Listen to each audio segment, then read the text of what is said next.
అందరికీ ముందుగా నమస్కారం. నా పేరు Kumar. Welcome to my channel. అసలు గుట్ట మీద బంగారం ఏంటి? గుట్ట మీద బంగారం కోసం ఎందుకు తవ్వకాలు జరిగాయి? అసలు ఆ గుట్ట మీద ఏముంది? ఈ పూర్తి వివరాలు తెలుసుకోవాలనుకుంటే ఈ వీడియో చివరి వరకు ఖచ్చితంగా చూడండి. సో వెనకాల చూస్తున్నారుగా, అదే గుట్ట ఇప్పుడు మనం ఎక్కబోయేది. మనం ఒక్కరమే కాదు, మనతో పాటు చాలామంది గుట్ట ఎక్కడానికి సిద్ధంగా ఉన్నారు. సో వాళ్ళందరితో పాటు మనం కూడా ఈ గుట్ట ఎక్కేద్దాం. మాకు ఈ గుట్ట ఎక్కడానికి 2 గంటలు పట్టింది. ఈ గుట్ట మీద 1000 సంవత్సరాల క్రితం మనుషులు నివసించేవారు. ఇప్పుడు పులులు నివసిస్తున్నాయనుకో.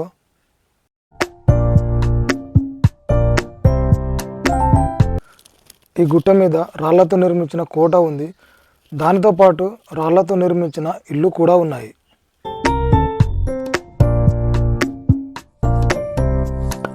ఈ గుట్ట మీద రాణి రాజు స్నానం చేసే గది మరియు నీళ్ళ కోసం బావి ఉన్నాయి. దేవుడిని కూడా వాడు పూజించేవారు. ఈ వీడియో చివరిలో మీకు 1000 సంవత్సరాల క్రితం నాటి పురాతన విగ్రహం చూపిస్తాను.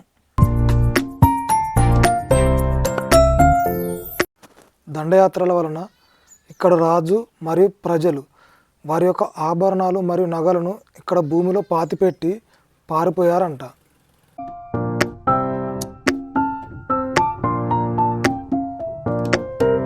అందుకే ఇక్కడ భూమిలో బంగారం దొరుకుతుందని చాలామంది బంగారం కోసం తవ్వకాలు జరిపారు.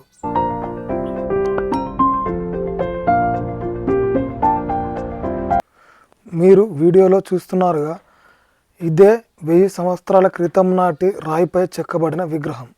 శివుడు మరియు హనుమంతుని విగ్రహం. వీళ్ళ వెనకాల కనబడేదే రాళ్లతో కట్టబడిన కోట.